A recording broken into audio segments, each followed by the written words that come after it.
My dear brothers and sisters, welcome to science দাদা। এই ভিডিওতে ক্লাস 11-এর প্রথম সেমিস্টারের ফিজিক্সের মোস্ট ইম্পর্টেন্ট সাজেশন ভিত্তিক মডেল কোশ্চেন সেট নিয়ে আলোচনা করব। এই সেটে বেশিরভাগ প্রশ্নগুলো প্রিভিয়াস ইয়ারে আসা, এবং আমি যে প্রশ্নগুলো সিলেক্ট করলাম সেই প্রশ্নগুলো তোমার টোটাল ফিজিক্সের যে সিলেবাস রয়েছে সেখানকার ম্যাক্সিমাম কোশ্চেন প্যাটার্ন কভার করবে। অর্থাৎ কোন ধরনের প্রশ্ন আসতে পারে তার উপর বেস করেই কিন্তু এই সেটটা বানানো। প্রত্যেকটা প্রশ্নই তোমার পরীক্ষার জন্য মোস্ট ইম্পর্টেন্ট, কোনো প্রশ্নই ছেড়ো না, মন দিয়ে চলো আমরা সলভ করি। দেখো তোমাদের এই পরীক্ষায় নাম্বার থাকবে 35, টোটালটা থাকবে এমসিকিউ। তো এমসিকিউ সলভের জন্য অবশ্যই থিওরি পার্ট ভালো করে জানতে হবে। যে যত থিওরি জানবে তার ফিজিক্স তত সোজা মনে হবে। প্রথম প্রশ্ন দেখো আমরা পড়বো যে সঠিক উত্তর নির্বাচন করা, অর্থাৎ এমসিকিউ প্যাটার্নের প্রশ্ন। এক নাম্বারটা শিখে দেখো, যদি কোনো কণার ভর অর্থাৎ মাস, বেগ বলতে ভেলোসিটি এবং রৈখিক ভরবেগ যথাক্রমে এম, ভি এবং পি হয়, তবে তার গতিশক্তি হবে কি? আমাদের দেখো অপশনে এতে আছে p²/2m, বিতে আছে দেখো কি আছে pv/2m, এবং সিতে আছে pm/2, ডিতে আছে p²/2v।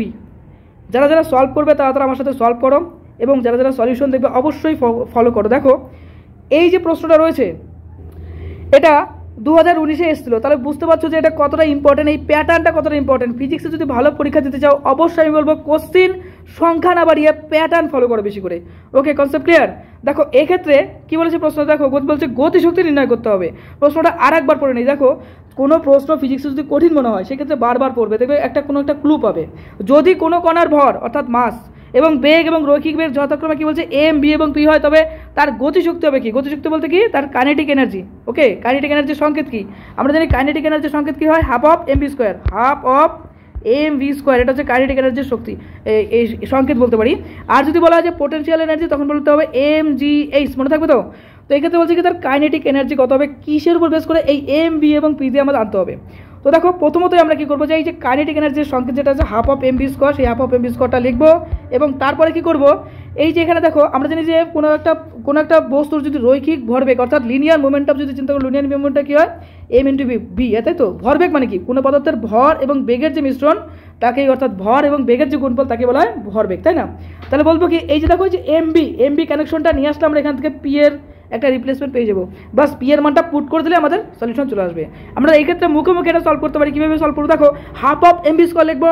এক্ষেত্রে উপর নিচে কী করবো, একটা করে এম আমরা কানেক্ট করে দেবো, অর্থাৎ নিচে একটা এম নিয়ে নেবো। দেখো এম এখানে একটা এম হলো, তাহলে কটা এম? দুটো M square V square divided by কি লিখবো? দেখো এম লিখবো। এই দেখো এম ভি যেটা আছে সেটা কি? সেটা পি দ্বারা রিপ্লেস করতে পারি। চলো কালার চেঞ্জ করতেই বুঝতে পারবে।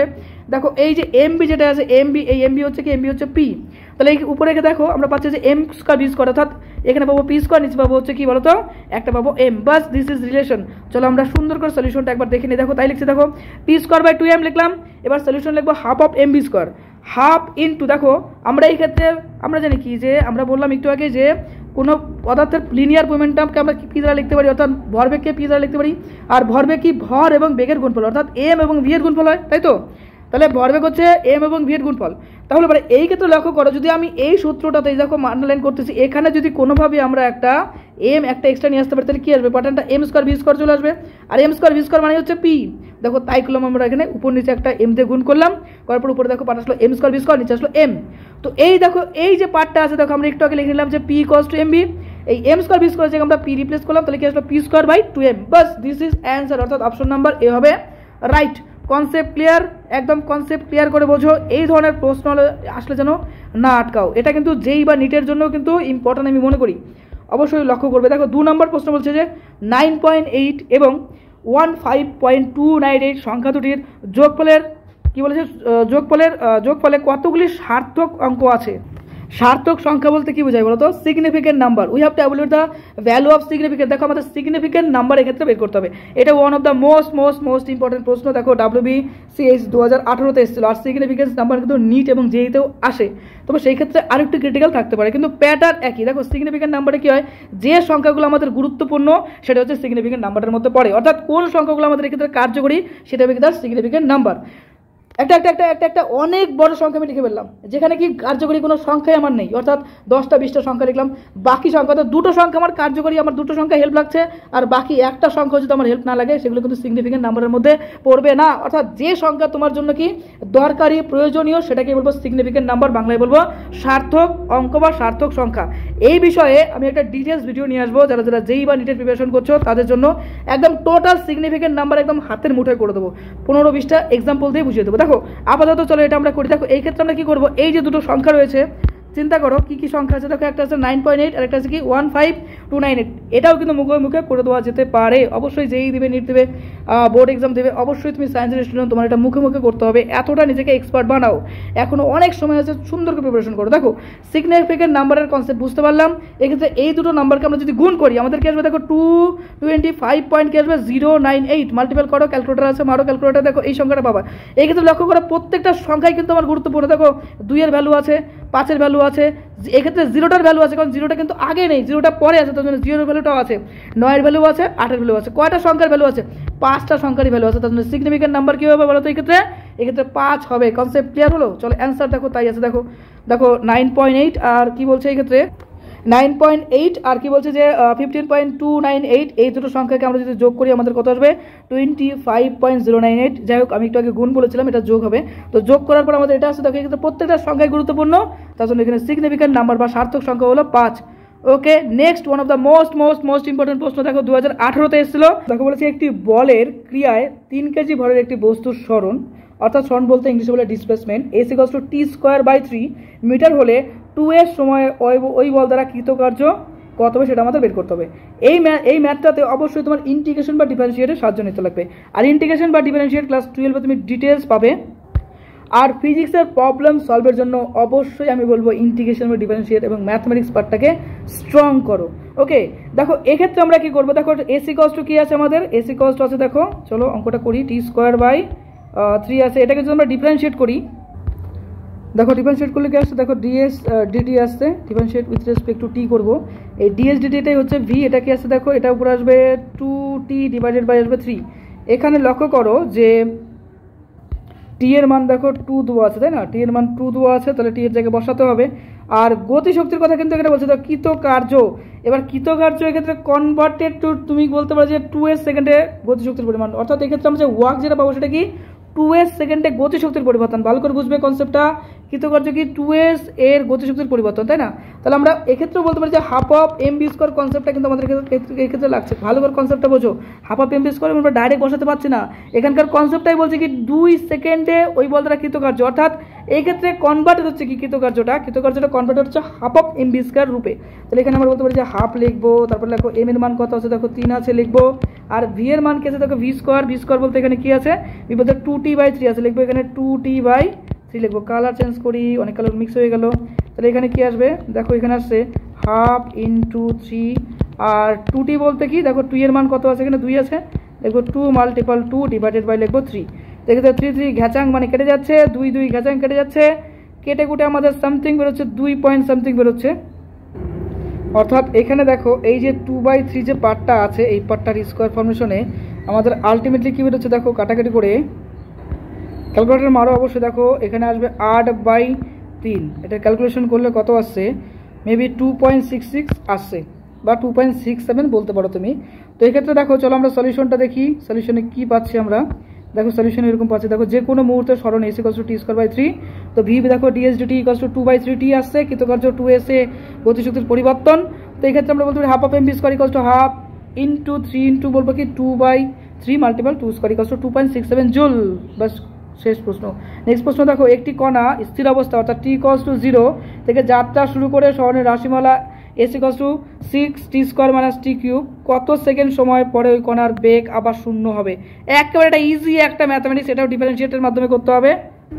এক্ষেত্রে চলো ডিফারেন্সিয়েট করবো। দেখো এই পার্টটা যদি আমরা ডিফারেন্সিয়েট করি এখানে, তাহলে আমরা কী পাবো, ডিএস ডিডি, পরে কিন্তু সলিউশন ডিটেলস দেওয়া আছে, এটা দেখে নেবে। কিন্তু আপাতত বোঝো, কারণ তোমার পরীক্ষা তোমাকে দিতে হবে, তুমি যদি কনসেপচুয়াল না বোঝো কিছুই করতে পারবে না। চলো ডিটেলস আমরা বুঝি যেন তোমার পরীক্ষাটা তুমি ভালো দিতে পারো। দেখো 6t, এটা ডিফারেন্সিয়েট করলে কি হবে, 6 2 12t আসছে, আর টি এ কি হবে ডিফারেন্সিয়েট করলে কি আসবে, দেখো 3t² আসবে। ঠিক কত সেকেন্ড সময় পরে ওই কণার বেগ আবার শূন্য হবে। অর্থাৎ এখানে এই যে দেখো ডিএসডিটি মানে কি, ডিএসডিটি মানে হচ্ছে ভেলোসিটি অর্থাৎ ভি, অর্থাৎ ভি এখানে বলছে কি 0, অর্থাৎ অন্তিম পর্যায়ে কিন্তু দেখো শূন্য বলছে, দেখো শূন্য আমি এখানে লিখলাম, অর্থাৎ 12t - 3t² ইকুয়ালিটি 0।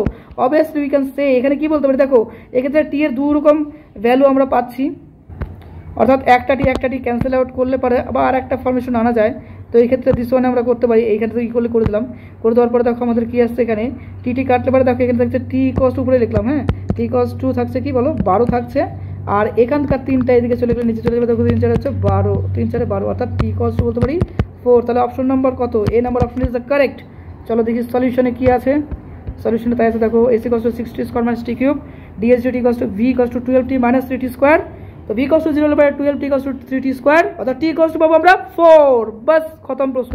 নেক্সট প্রশ্ন দেখো, বলছে যে 5 নাম্বার 1 কেজি ডট মিটার সমান কত হবে, দেখো 9.8 জুল, 980 জুল, 1000 জুল, তারপর হচ্ছে কি 10 টু the power 5 জুল। এটা কিন্তু 2018-তে এসেছিল। এটা এই প্যাটার্নটাও পরীক্ষার জন্য one of the most important. একদম সিম্পল একটা ম্যাথমেটিক্স, একদম সিম্পল অঙ্ক, কিচ্ছু নাই, একদম উড়বে। দেখো একদম সোজা অঙ্ক, দেখো 1 কেজি ডট এম। তোমরা উড়বে না, তোমরা ভালো রেজাল্ট করবে, যারা বুঝবে না তারা উড়বে। একদম ডিটেলস বোঝো, না বুঝতে পারলে আবার বলো, আবার বুঝাবো, কোনো প্রবলেম নাই। ফিজিক্স সাবজেক্টটা সোজা, বুঝতে পারে না বুঝতে পারে হ্যাপি টাফ, প্রত্যেকটা কোশ্চেনের আমরা সোজাভাবে করবো। দেখো প্রথমত আমরা এখানে চিন্তা করতে পারি, দেখো এই যে পার্টটা আছে এটা আমরা একটা ফর্মেশন নিয়ে আসবো কি 1 কেজি, চিন্তা নাই, প্রত্যেকটা আমি ইজি বিজি যাই লিখি না কেন নিচে একদম ডিটেলস সলিউশন করে দেওয়া আছে, তুমি দেখে নিবা। দেখো 1 কেজি এফ ইন্টু বলছে যে 1 এম, এই পার্টটা আমরা এই ফর্মে নিয়ে আসতে পারি। অর্থাৎ এটা কিন্তু আমরা বলের ফর্মেশনে নিয়ে আসতে পারি, অর্থাৎ ওয়েট ফর্মেশনে নিয়ে আসতে পারি। ওয়েট ফর্মেশন নিয়ে আসতে আমরা এটাকে ডাইরেক্ট 9.8, আরে ওই যে গ্র্যাভিটেশন কনস্ট্যান্ট বলে না, জি এর মান 9.8 বা 980 সিএম ফর্মে, আর যদি মিটার ফর্মে বলি তাহলে কি বলবো 9.8 মিটার পার সেকেন্ড। তো ওই ফর্মে নিয়ে আসলাম। তো ওই ফর্মের থেকে আমরা যদি এ ফর্মেশন নিয়ে আসি তাহলে আমরা সেটাকে কি বলতে পারি বলো তো, সেটাকে বলতে পারি 9.8 কি হয়, নিউটন বলতে পারি, অর্থাৎ বলের ফর্মেশন। অর্থাৎ এই যে এটা দেখো ডাব্লিউ কষ্ট কি হয়, এমজি হয় না, এমজি বলতে এম বলতে ভর, জি বলতে গ্র্যাভিটি, এটা কি ওয়েট ফর্মেশনে, অর্থাৎ এটাই কিন্তু নিউটন একক আমরা মাপতে পারি। অর্থাৎ তার সঙ্গে আছে আমাদের 1 আছে, 1 এম আছে। তো আলটিমেটলি এই ফর্মেশনটা আমরা কি পেতে পারি, দেখো 9.8, অর্থাৎ 9.8 কিন্তু আমরা আলটিমেটলি পাচ্ছি। অর্থাৎ এখানে A option number A is the correct. অর্থাৎ এই ক্ষেত্রে এন আর জে এর ফর্মেশন থাকলে ডাইরেক্ট তুমি সেটাকে বলতে পারো কি জি জুল ফর্মেশন। ওকে, তো চলো আমরা দেখি যে এটাই আছে কিনা। দেখো এটাই আছে, দেখো আছে, সলিউশন দেখা হয়ে গেল। নেক্সট প্রশ্ন যাচ্ছি। এই প্রশ্নগুলো যদি ডিটেলস অ্যানালাইসিস করি অনেক বড় একটা ভিডিও হয়ে যাবে, কিন্তু পরীক্ষার টাইম তোমাদেরও সময়ের অনেক দাম, আর আমিও তোমাদের সময় বেশি নষ্ট করবো না, খুব তাড়াতাড়ি সলিউশন আমরা শেষ করবো। দেখো পরেরটা বলছে, যদি এক ব্যক্তি একটি পাথরকে উলম্ব দিকে সর্বাধিক 8 মিটার ছুঁড়ে দিতে পারে তবে সে অনুভূমিক দিকে ওই পাথরটিকে সর্বাধিক কত দূরত্বে ছুঁড়তে পারবে। দেখো একটা পাথর ছিল এরকম, পাথরটাকে উপরের দিকে এরকম ছুঁড়ে দিল, এটা হচ্ছে উলম্ব দিকে। হ্যাঁ, তো ছুঁড়ে দিল, এটা এরকম যাচ্ছে। কথা হচ্ছে এইভাবে আমি ছুঁড়বো না, তাহলে কিভাবে ছুঁড়বা তুমি, বলছে এইভাবে ছুঁড়বো, এইভাবে অনুভূমিকভাবে এইভাবে। তো এইভাবে ছুঁড়লে হয়তো আমার এটা হাইট উঠছে, অর্থাৎ এতটা উচ্চতায় উঠছে। এবার আমি এটাকে ভেবে যদি না ছুঁড়ে, যদি এইভাবে ছুঁড়তে, তাহলে কতটা দূরত্ব আমি ছুঁড়তে পারবো সেটা আমাদের বের করতে হবে। চলো কালার চেঞ্জ করে দেখি। দেখো আমাদের কোশ্চেনে তো এটা ছিল লাল কালার, এটা কিন্তু আমাদের এখন বেরোতে হবে যে এইভাবে ছুঁড়লে পরে আমরা কতটা দূরত্ব ছুঁড়তে পারবো সেটা আমাদের বের করতে হবে। Clear concept? তো এই ক্ষেত্রে কিচ্ছু নাই, একদম সিম্পল একটা ম্যাথমেটিক্স। আমরা প্রথমত কি করবো বলো তো, আমরা জানি যে একটা ফর্মুলা তুমি জানো যে ওই যে V square equals to U square plus 2jh, মনে পড়ছে? V square equals to U square plus 2gh, ওই ফর্মেশনই করবো। তবে এক্ষেত্রে যদি উপরের দিকে উঠছে তাহলে আমরা যেন বলতে পারি যে V square equals to U square minus 2h, যেহেতু উলম্ব দিকে যাচ্ছে।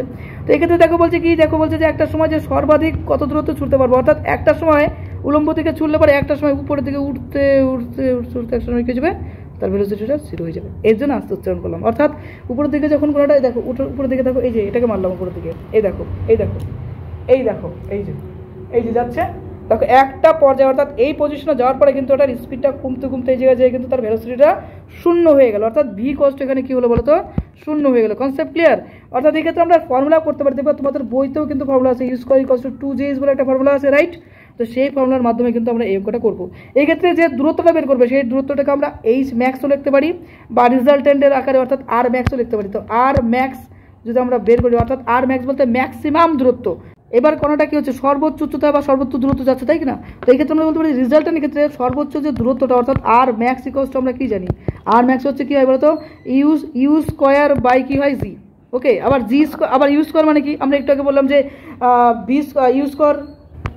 ইউ স্কয়ার আর হচ্ছে 2jh এর ফর্মেশনটা কি বলছে, যে উলম্ব দিকে যদি কোনো একটা কণা যায় তাহলে কি হয়, V square equals to U square minus 2jh, উপরের দিকে উঠতে পারে, তাই না? সেক্ষেত্রে ভিটা 0। অর্থাৎ এই ক্ষেত্রে আমরা বলতে পারি যে ক্যালকুলেশন করে যে ইউ স্কয়ার, দেখবা তোমাদের বইতেও আছে, ইউ স্কয়ার ইকুয়ালস টু কি লিখতে পারি, 2jh হয়। এবার এখানে জাস্ট বসিয়ে দেবে, কালার চেঞ্জ করে দেখো। এই ক্ষেত্রে কি লিখবো আমরা, 2gh লিখবো, আর নিচে লিখবো কি একটা h, তাই তো? নিচে লিখবো একটা জি, নিচে একটা জি হবে, তাই তো? এই জি যদি কেটে দেই আমাদের কি থাকবে, উপরে থাকবে একটা 2 থাকবে, অর্থাৎ এই ক্ষেত্রে একটা 2 উপরে থাকছে, এখানে লিখি। হ্যাঁ দেখো, চলো ক্লিয়ার করে দিই যে বিষয়টা হচ্ছে ইউ স্কয়ার বাই কি লিখলাম আমরা, জি লিখলাম, এই ইউ স্কোয়ারের মান আমরা কি ধরলাম, ইউ স্কোয়ারের মান ছিল আমাদের হচ্ছে কি 2gh ছিল, তো 2gh এখানে বসিয়ে দেবো। আর এখানে কি লিখবো বলো তো, এখানে লিখবো জি, তাহলে জি কেটে গেল, তাহলে আমাদের কাটাকাটি করে কি থাকছে, একটা 2h থাকছে। বাস, অপশন নম্বর কোনটা রাইট বলো, C number option is the right. দেখো WBJE আছে, এর জন্য বললাম যে কনসেপচুয়াল বুঝো, WBJE নিচে যা প্রশ্ন দেখবে সলভ করতে পারবে। প্রত্যেকটা চ্যাপ্টারের যে কনসেপ্ট থিওরি পার্ট ফিজিক্সে ভালো করে সলভ করো, ফিজিক্সে রাজত্ব করবে। ওকে, চলো নেক্সট প্রশ্ন চলে আসছি। আচ্ছা, এই প্রশ্নের সলিউশনটা একবার দেখে নাও, দেখো এই যে সলিউশনটা। ওকে, কমপ্লিট। আচ্ছা, এখানে থিটা বলছে 90 ডিগ্রি ফর্মেশন তো হয় না, 45 ডিগ্রি ফর্মেশন সবচেয়ে বেশি ডিস্টেন্স আছে, সেটা বের করছি এক্ষেত্রে। 7 নম্বর প্রশ্ন দেখো, দুটি ভেক্টরের ক্রস গুণফল এবং ডট গুণফলের মানের অনুপাত 1/√3, ভেক্টর দুটির মধ্যবর্তী কোণ কত সেটা আমাদের বের করতে হবে। তোমাদের ক্লাস 11-এ দেখো ফিজিক্সে ভেক্টরের একটা চ্যাপ্টার পাবে, আর ক্লাস 12-এ ভেক্টরের উপর অনেকগুলো চ্যাপ্টার তোমার করতে হবে। তো ভেক্টর টপিকটা তার জন্য আমি বলবো যে ভালো করে ক্লিয়ার করে রাখো, এখান থেকে কিন্তু প্রচুর প্রশ্ন তোমার যেই নিট বা অন্যান্য পরীক্ষাতে কিন্তু আসে, অবশ্যই খেয়াল করবে। দেখো একদম সিম্পল কনসেপ্ট, প্রথমত বলছে দেখো ক্রস গুণফল। ক্রস গুণফল মানে কি, বেসিক কনসেপ্ট আমরা জানি যে এ ক্রস বি, যদি দুটো ভেক্টর হয় এ এবং বি, তাদের গুণফল কি হবে, এ বি, কি বলো, এ বি সাইন থিটা হবে। আর ডট প্রোডাক্টে কি হয়, ডট প্রোডাক্টে দেখো এ ডট বি যদি হয় তাহলে আমরা বলতে পারি যে এ বি কি হয়, এ বি কস থিটা হয়, রাইট। তো চলো এই দুটোকে বলছে রেশিও করে দিতে, আমরা একটু টেকনিক্যালি করি। দেখো রেশিও বলতে এটাই বাই, তাহলে এটা বলবো কি 1/√3 হবে। দেখো এ বি কেটে গেল, উপরে দেখলো সাইন থিটা, নিচে দেখলো কি কস থিটা, অর্থাৎ sine by cos equal to আমরা বলতে পারি কিরকম, ট্যান থিটা। তো ট্যান থিটার মান কত বলছে 1/√3। এবার ট্যান থিটার মান 1/√3 কখন হতে পারে, অর্থাৎ ট্যান এখানে করি, হ্যাঁ জায়গা তো এখানে কম, এখান থেকে নিয়ে আসতে। দেখো ট্যান থিটা বলছে কি 1/√3, অর্থাৎ ট্যান 30 ডিগ্রির মান কিন্তু 1/√3 হয়। তাহলে এবার চিন্তা করো, দ্যাট ইজ ইমপ্লাই করছে কি, দেখো থিটা ইকুয়ালস টু 30 ডিগ্রি, বাস গল্প শেষ। অর্থাৎ এক্ষেত্রে আমরা বলতে পারি option number A is the right. আর যদি বলতো যে এক্ষেত্রে এই দেখো এই প্রশ্ন, এই ধরনের প্রশ্ন কিন্তু পরীক্ষাতে হয় এবং প্রচুর প্যাটার্ন রয়েছে, এই রিলেটেড প্যাটার্ন, তো এই প্যাটার্নটা ফলো করলে তুমি এই ধরনের প্রশ্ন আসলে সলভ করতে পারবে। লক্ষ্য করো যে কোনো কোনো ক্ষেত্রে বলে দিল যে দুটি ভেক্টরের ক্রস গুণফল এবং তাদের ডট গুণফল যদি সমান হয়, সেই ক্ষেত্রে তাদের মধ্যবর্তী কোণের মান কত হবে। তো সেই ক্ষেত্রে আমরা কী করবো বলো তো, A B sine theta equals to A B cos theta করে দেবো। এ বি গেছাং, sine theta equals to cos theta, sine theta equals to cos theta কখন হতে পারে, সাইন 45 ডিগ্রিতে হতে পারে, বা কস 45 ডিগ্রির মান দেবে 1/√2, এক্ষেত্রে 1/√2, অর্থাৎ ওই সেই ক্ষেত্রে কিন্তু থিটার মান কিন্তু কত হতে পারে, 45 ডিগ্রি হতে পারে। অর্থাৎ যখন তাদের সমান বলে দেবে তখন সেটা 45 ডিগ্রি হবে, আর যখন এরকম মান বলে দেবে তখন আমাদের এই নিয়মে করতে হবে। অর্থাৎ এই রিলেটেড যে প্রশ্ন আসুক না কেন তুমি সলভ করে দিয়ে আসতে পারবে। চলো নেক্সট প্রশ্ন করছি, দেখো সলিউশন দেখো ভালো করে, এরকমই আছে সলিউশনটা। 8 নম্বর দেখো, একটি প্রাসের গতির সমীকরণ x = 36t, 2y = 96, t - 9.8 t square, পাঁচটির পক্ষে কোণ কত হবে সেটা আমাদের বের করতে হবে। প্রথমতই দেখো এই পার্টটাকে আমরা ডিফারেন্সিয়েট করবো, একদম সিম্পল ডিফারেন্সিয়েট। দেখো একদম সলিউশন যদি বের করি, প্রথমত vx পার্টটা বের করবো, vx আসবে কত দেখো 36 আসবে, আর vy আমাদের কি আসবে দেখো, এটাকে ডিফারেন্সিয়েট যদি আমরা করি তো 2y ছিল, অর্থাৎ 2.vy, আর এটা ডিফারেন্সিয়েট করলে আসবে কত 96 আসবে, মাইনাস আসবে 99.8 ডট কি আসবে এখানে 2t আসবে, অ্যাট দ্য টাইম t = 0 করে দাও, বাস গল্প শেষের দিকে। দেখো তাহলে vy কস্ট আমরা কি লিখবো, 2vy কস্ট লিখবো 96, এখানে লিখবো 0, অর্থাৎ vy কস্ট লিখবো হচ্ছে 96 বাই লিখবো 2, কাটাকাটি করলে আসবে 48, অর্থাৎ vy আমরা পাচ্ছি কি, এখানে পাচ্ছি হচ্ছে 48। এবার কিছুই না, প্রবণতা বা নতিকোণের ফর্মুলাটা আমরা কি বলি যে ভি ট্যান থিটা কস্ট লিখি কি vy বাই vx। তোমরা ক্লাস 11-এর শেষের অর্থাৎ সেকেন্ড সেমিস্টারে তোমরা এই স্ট্রেট লাইন বা অন্যান্য যে পার্টগুলো করবে সেখানে ট্যান থিটার একটা ফর্মেশন এরকম পাবে, ঠিক আছে। তো এই ক্ষেত্রে দেখো আমরা এই পার্টটা জাস্ট বসিয়ে দেবো, আর কিছু না, বসিয়ে দিলে হয়ে গেলো। তো এই পার্টে বসিয়ে দিলে কি vy এর মান কত আছে এখানে দেখো 48, তাহলে 48 লিখবো উপরে, আর vx এর মান কত আছে 36, লিখে দাও 36, কাটাকাটি ফাটাকাটি করলে আমরা এখানে পাবো কি 4/3 পাবো। তাহলে আমরা বুঝলাম যে ট্যান থিটার মান, ট্যান থিটার এখানে লিখি, হ্যাঁ ট্যান থিটার মান আমাদের কত আছে 4/3 আসছে। এবার এটাকে ট্রান্সফরমেশন করবা, দেখো এইভাবে ট্রান্সফরমেশন করো, যদি একটা 90 ডিগ্রি অ্যাঙ্গেল ফর্মেশন করে, তো ট্যান থিটা মানে কি আমরা বলতে পারি, ট্যান থিটা মানে হচ্ছে আমরা পড়ছিলাম 19-এ থাকতে যে ট্যান থিটা মানে হচ্ছে কি লম্ব বাই ভূমি, অর্থাৎ এক্ষেত্রে লম্বর মান কত আসছে 4 আর ভূমির মান 3, তো অতিভুজের মান কত আসবে 4 এর স্কোয়ার প্লাস 3 এর স্কোয়ার, তো 4 4 16 আর 3 3 9, 16 প্লাস 9 যোগ করলে কত হবে বলো 25, এটাকে রুট করলে কত হবে অনলি একটা 5 বেরোবে। অর্থাৎ এক্ষেত্রে আমরা বের করতে পারি যে সাইন থিটা ফর্মেশন আমাদের বের করতে হবে, যেহেতু সবগুলো সাইন থিটা ফর্মেশন আছে, তাহলে সাইন থিটা কষ্ট কি লিখবো, দেখো অতিভুজের মান কত 5 আর লম্বের মান কত 4, অর্থাৎ এই ক্ষেত্রে জায়গা তো কোনো জায়গায় নেই লেখার মতো, তো এইখানেই লিখি, তো এটা হচ্ছে 4 আর নিচে হচ্ছে কত আমাদের অতিভুজ আসছে 5, অর্থাৎ 4/5, সাইন থিটা কষ্ট কি আসবে 4/5, অর্থাৎ অপশন নাম্বার এ মনে হচ্ছে রাইট হবে। চলো ডিটেল সলিউশন দেখে নাও, চলো দেখো ডিটেল সলিউশন, দেখো তাই আছে এখানে, তো কনসেপচুয়াল পড়লে একদম সোজা মনে হবে ফিজিক্স, তো হয়ে গেল দেখো। এরপরে 9 নম্বর প্রশ্ন দেখা বলেছে, কোনো অনুভূমিক মসৃণ তলে 2 কেজি ভরের ব্লক পূর্ব দিকে এবং 4 কেজি ভরের ব্লক পশ্চিম দিকে রাখা আছে, অর্থাৎ একটা পূর্ব দিকে যাচ্ছে, একটা হয়তো পশ্চিম দিকে যাচ্ছে, একটা পূর্ব দিকে যাচ্ছে, একটা পশ্চিম দিকে যাচ্ছে, দুটো সেক্টর দুটো দিকে যাচ্ছে, তাই না? ব্লক পশ্চিম দিকে রাখা আছে, দুটি ব্লক অনুভূমিক সুতো দ্বারা যুক্ত। আচ্ছা, খুব ভালো, যুক্ত করে রাখো। 4 কেজি ব্লকের উপর 12 নিউটন অনুভূমিক বল পশ্চিম দিকে প্রয়োগ করলে উভয় ব্লকের সাধারণ ত্বরণ আমাদের বের করতে হবে। দেখো প্রশ্নটা কিন্তু যথেষ্ট ইম্পর্টেন্ট, 2019-এ এসেছিল। তো এক্ষেত্রে একদম সিম্পলভাবে সলিউশন করবো। দেখো এখানে টোটাল আমাদের গল্পটা কি বলছে, 12 নিউটন পশ্চিম দিকে যাচ্ছে, তাই না? তাহলে 12 নিউটন বলে একটা পার্ট আমরা পাচ্ছি। ওকে, আর এক্ষেত্রে দেখো দুটো ওয়েটের কথা বলছে, একটা 2 কেজি, একটা 4 কেজি, তাই না? 2 কেজি 4 কেজি গল্পের কথা বলছে এখানে। তাহলে 2 আর 4 টোটাল ওয়েটটা কত আসছে, 2 আর 4 যোগ করলে 6 কেজি। বাস, এটা আমাদের বেরোলো, কিছুই নাই। আমাদের এই 12কে 2 দিয়ে ভাগ করে দেবো, বাস আমাদের অ্যান্সার চলে আসবে। দেখো কাটাকাটি করলে আসবে 2, বাস গল্প শেষ। অর্থাৎ এটাই কিন্তু ত্বরণ হবে। এবার কথা হচ্ছে এটা কিভাবে হয়। দেখো আমরা জানি যে ফোর্স মানে এফ, ফোর্স মানে কি হয়, কোনো বস্তুর কি হয়, কোনো একটা বস্তুর ভর মাল্টিপল সাইন অফ তার কি বলতে পারি, যে কোনো বস্তুর মাস অ্যান্ড এক্সেলারেশনের গুণফল, অর্থাৎ force equals to mass multiple acceleration, অর্থাৎ ভর ইন্টু ত্বরণ, অর্থাৎ এম এ। বুঝতে পারছো তো? তাহলে এখান থেকে এর মানটা যদি আমি বের করি, কালার চেঞ্জ করি, দেখো এবার দেখো এখানে আমরা বলতে পারি যে এফ ইকুয়ালস টু আমরা কি পেলাম হচ্ছে এম এ, তাই তো? এই ক্ষেত্রে তুমি চিন্তা করো, আমাদের বের করতে হবে এ, অর্থাৎ এ ইকুয়ালস টু কি পাবো, F by M, right? F এর মান কত আছে 12, আর এম এর মান কত আছে, এম এর আমরা টোটাল মান বের করলাম হচ্ছে কত, 4 6, ওই তো যাই 2 আর 4 6 দিয়ে, তো এই টোটালটাকে কাটাকাটি করলে আমাদের কত আসবে 2। বাস এখানে অপশনে দেখো এটাই কিন্তু এক্সেলারেশন, অর্থাৎ এক্সেলারেশন সঙ্গে কি হয়, ইউনিট কি হয়, মিটার পার সেকেন্ড স্কোয়ার, তাই না? আর এক্ষেত্রে সিজিএস বের করলে কাজ সেমি পার সেকেন্ড স্কোয়ার। যাই হোক, কোনটা ম্যাচ করছে আমাদের, দেখো এটা এ নাম্বার ম্যাচ করছে, বাস অ্যান্সার কমপ্লিট হয়ে গেল। Concept clear? চলো নেক্সট প্রশ্ন করি। দেখো এটা আছে, দেখে নাও একবার সলিউশন। দেখো এইভাবে সলিউশনটা করো, তোমাদেরকে বুঝাবো এবং পরবর্তীকালে সলিউশন ডিটেলস দিয়েও দেবো। এবার দেখো 10 নম্বর, কোন নির্দেশতন্ত্রে নিউটনের প্রথম গতিসূত্র প্রযোজ্য? নিউটনের প্রথম গতিসূত্র কোন নির্দেশতন্ত্রে প্রযোজ্য? কোশ্চেনটা একটু ভাবো, একদম সিম্পল একটা ম্যাথমেটিক্স কেন বলি, সিম্পল একটা কনসেপ্ট। এটা 2016-তে এসেছিল, যথেষ্ট ইম্পর্টেন্ট। ভাবো এটার অ্যান্সার কী হবে, স্টেটমেন্ট বেস কোশ্চেন। তো দেখো এক্ষেত্রে ভালো করে বোঝো, কোন নির্দেশতন্ত্রে নিউটনের প্রথম গতিসূত্র প্রযোজ্য হবে, চিন্তা করো। প্রথম গতিসূত্র কোন নির্দেশতন্ত্র? অবশ্যই জাড্ড পড়ছিল না তোমরা, জাড্ড, স্থিতিজাড্য, গতিজাড্য, অর্থাৎ জড়তীয় নির্দেশতন্ত্র। কিন্তু এটা কিন্তু আমরা বলতে পারি নিউটনের ফার্স্ট ল, এটা কিন্তু প্রযোজ্য, অর্থাৎ option number A is the correct. জড়তীয় নির্দেশতন্ত্রেই কিন্তু আমরা একমাত্র নিউটনের প্রথম গতিসূত্রকে কাজে লাগাইতে পারি, অর্থাৎ A number option is the right. Concept clear? চলো নেক্সট প্রশ্ন যাচ্ছে, দেখো অ্যান্সার তাই আছে, 2016-তে এসেছিল, one of the most important প্রশ্ন ছিল। এরপরে WBJEর একটা প্রশ্ন দিলাম, দেখো 11 নম্বর প্রশ্ন বলছে কি, সরলরেখায় অর্থাৎ একটা স্ট্রেট লাইন, চিন্তা করো, স্ট্রেট লাইন তো জানো, একদম সরলরেখা, এরকম সরলরেখা হবে, স্ট্রেট লাইন, একটি সরলরেখায় একটি নির্দিষ্ট গতিবেগ চলমান, অর্থাৎ একটি পদার্থ চলছে, তার গতিবেগটা কত, 4 কেজি ভরের। তো কি বলছে যে সরলরেখা বরাবর, অর্থাৎ এই বরাবর কোনো একটা পদার্থ চলছে যার গতিবেগ কি 4 কেজি। Concept clear?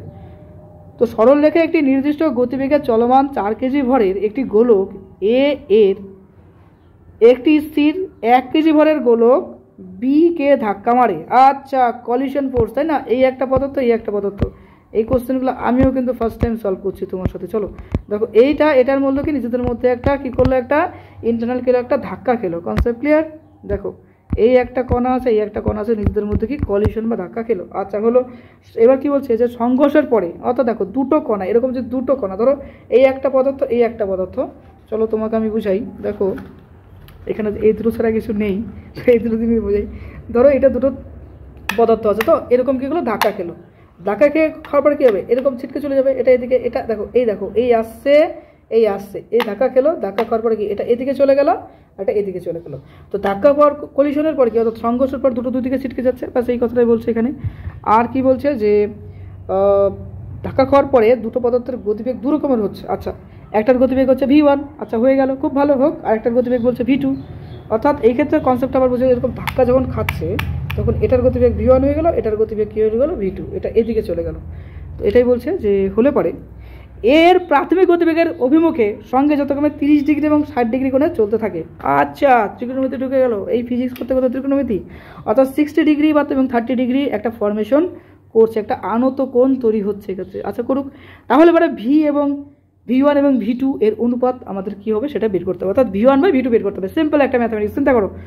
দেখো বলছে যে রৈখিক ভরবেগের সংরক্ষণ সূত্র অনুসারে আমরা কি বলতে পারি, অর্থাৎ লিনিয়ার মোমেন্টামের ফর্মুলা তো আমরা কি জানি, লিনিয়ার মোমেন্টাম কি হয় চিন্তা করো, লিনিয়ার মোমেন্টাম আমাদের কি হয়, দেখো এই ক্ষেত্রে লিনিয়ার মোমেন্টাম অর্থাৎ আমরা বলি না যে কোনো বস্তুর ভরবেগ মানে কি ভর এবং বেগের গুণফল, অর্থাৎ ভরবেগ মানে কি ভর এবং বেগের গুণফল, ভরকে বলা হয় মাস, বেগকে বলা হয় ভেলোসিটি অর্থাৎ এম এবং ভি এর গুণফল।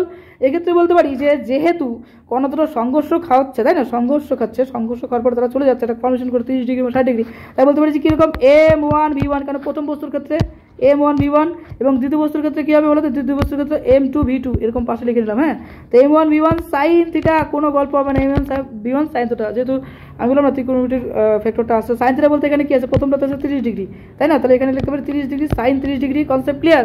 আর এদিকে কী পাচ্ছি দেখো M2V2 কী বলবো সাইন থিটা, তো সাইন থিটা টুর মান কি আছে, এখানে 60 ডিগ্রি আছে, লিখে দাও সাইন 60 ডিগ্রি, কনসেপ্ট ক্লিয়ার। দেখো এই ক্ষেত্রে এই দুটোর মান এবং এটার ক্ষেত্রে আমাদের ভ্যারিয়েবল কিছু একটা আসবে। তো দেখো পদার্থ দুটোর ভর কিন্তু আমাদের বলে দিল, একটা আছে কি বলতো 1 কেজি, একটা আছে 4 কেজি, তাই কি না, একটা আছে 1 কেজি এবং একটা আছে 4 কেজি, অর্থাৎ আমরা দেখো প্রথমে থেকে বললাম যে 4 কেজি ভরের একটি গোলক এ, তার মানে এর ভরটা কি আছে 4 আর বি এর ভর আছে হচ্ছে কি বলতো 1 কেজি। তো এটাকে ক্যালকুলেশন করতে হবে, ক্যালকুলেশন অর্থাৎ এম এর মানটা আমরা এখানে পুট করে দেবো, M2 এর মানও পুট করে দেবো, 1 এবং 4 পুট করে দেবো, আর এখানে সাইন থিটা সাইন 60 ডিগ্রির মান তো আমরা জানি, সেটা বসিয়ে দেবো, তাহলে V1/V2 এর মান কিন্তু আমরা পেয়ে যাবো। বাস সিম্পল একটা ম্যাথামেটিক্সের ক্ষেত্রে।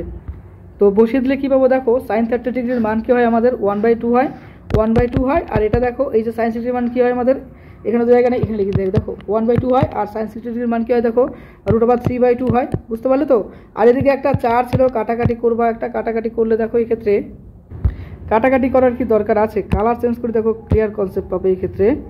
তো দেখো প্রথম ক্ষেত্রে পাচ্ছি কি আমরা যে V1 তো পাচ্ছি, আর ওয়েট ছিল কত 4 কেজি ছিল, তাহলে 4 কেজি লিখবো, আর সাইন 30 ডিগ্রির মান কত সাইন 1/2 লিখে দিলাম।